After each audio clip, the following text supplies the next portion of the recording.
गाई के गोबर अंगना लिपायो रघुनंदन हरि।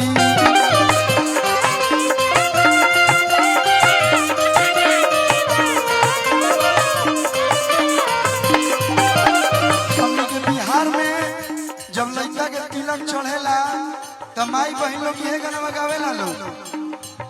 गाई के गोबर अंगना लिपायो रघुनंदन हरि। गजमोती चौका रायो सुनो रघुनंदन हरि।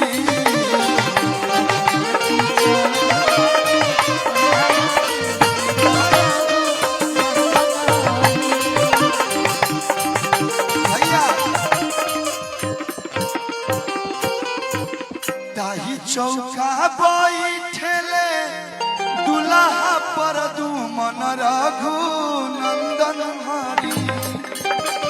ताही चौका बैठेले दुल्हा पर दुमन रघुनंदन हरि।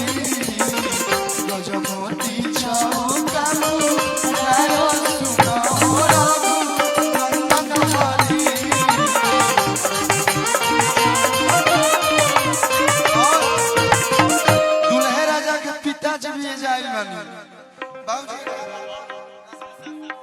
ताही चौका बैठेले शिव शंकर जी के बेटा रघु